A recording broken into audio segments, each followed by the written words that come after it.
روحانی کو، اس یاد کو تازہ کر رہی ہیں۔ حضرت خلیل اللہ کے ہاں اولاد نہیں ہے۔ حضرت سارہ کے بعد حضرت ہاجرہ سلام اللہ علیہا سے نکاح فرمایا، اور اللہ تعالیٰ نے حضرت ہاجرہ کے بطن سے ایک پیارا بیٹا عطا کیا جس کا نام اسماعیل رکھا۔ لیکن آزمائش یہ آئی، حکم یہ ہوا کہ میرے خلیل اگر مجھ سے محبت کرتے ہو تو اپنے اس بیٹے کو اور اپنی اہلیہ کو وادی غیر ذی زرع میں چھوڑ آؤ، اور اللہ کے حکم کی تعمیل کرتے ہوئے اپنی زوجہ کو اور اپنے نونہال بیٹے کو وہاں چھوڑ آئے۔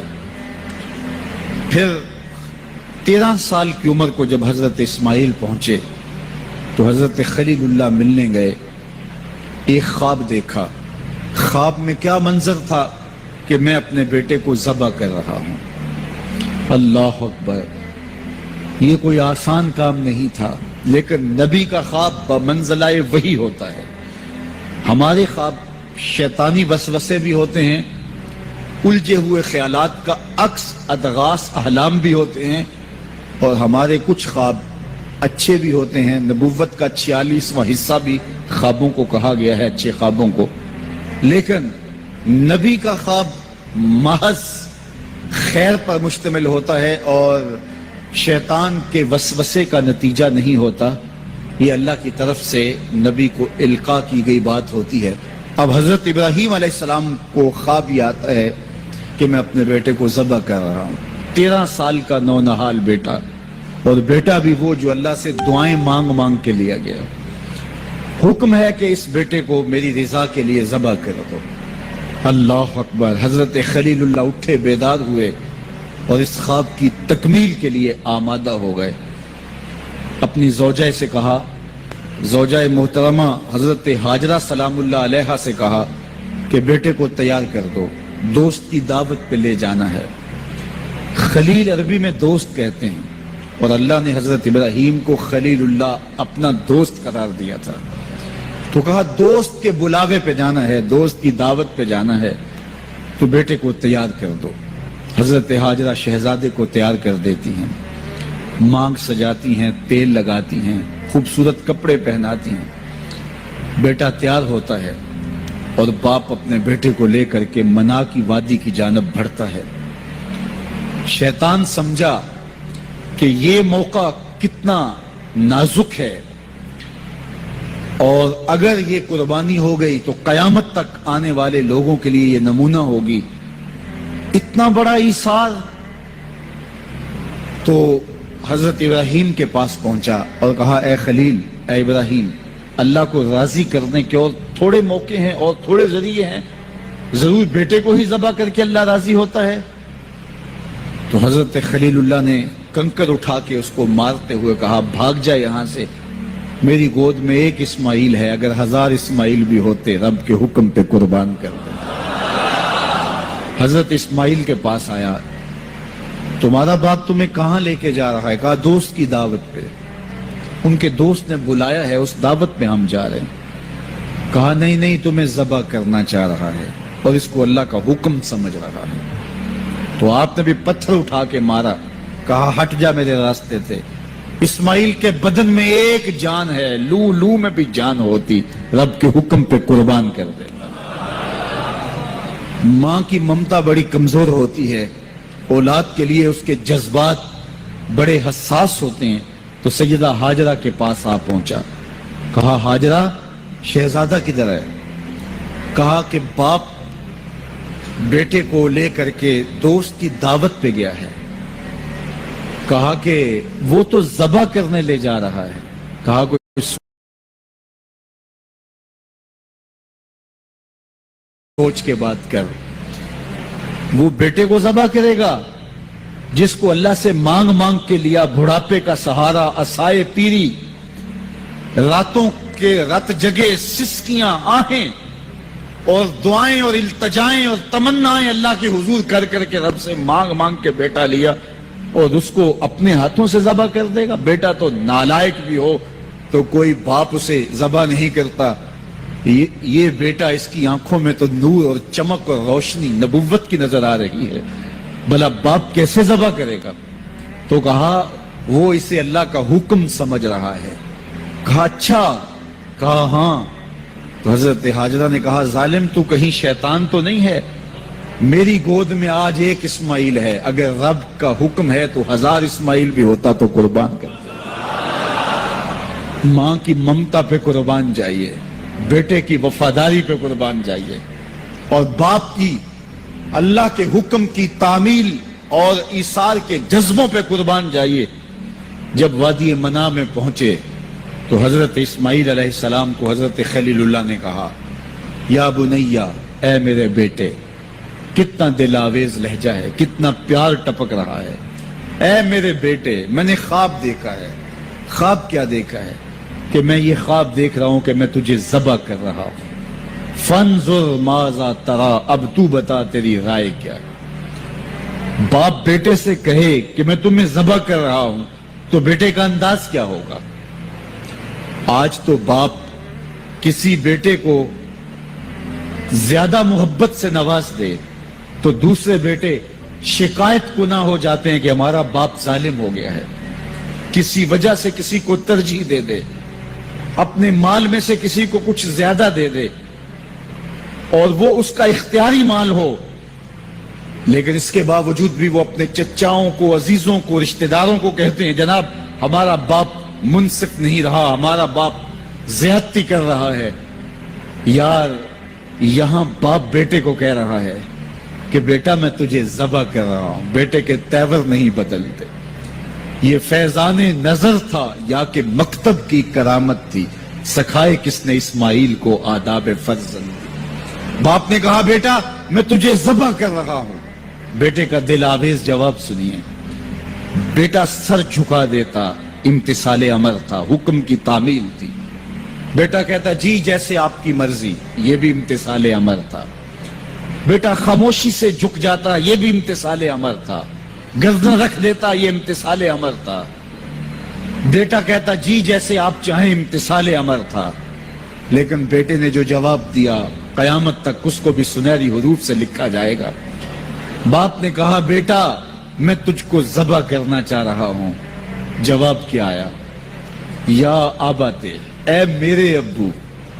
ذرا دیکھیے باپ کا یہ کہنا کہ میں تمہیں ذبح کر رہا ہوں، اس کے جواب میں تیور نہیں بدلتے، چہرے پر جلال اور غصہ اور عجیب سی کیفیت پیدا نہیں ہوتی کہ میرے باپ آپ کیا بول رہے ہیں۔ لیکن جب باپ بولا بیٹا میں تجھ کو ذبح کرنا چاہ رہا ہوں تو فرما بردار بیٹا کیا بولتا؟ یا آباتے، اے میرے باپ۔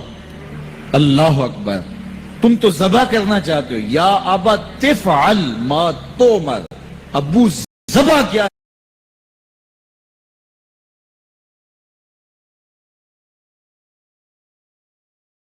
ہے، جو کرنا ہے کیجئے۔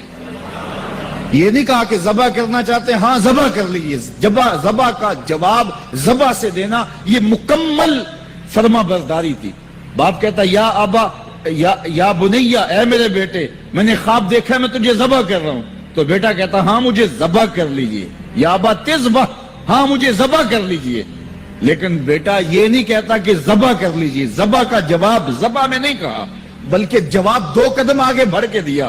یا آبا تفعل ما تؤمر، ما میں عموم ہے، ابو ذبح کیا، جو بھی کرنا ہے کیجئے۔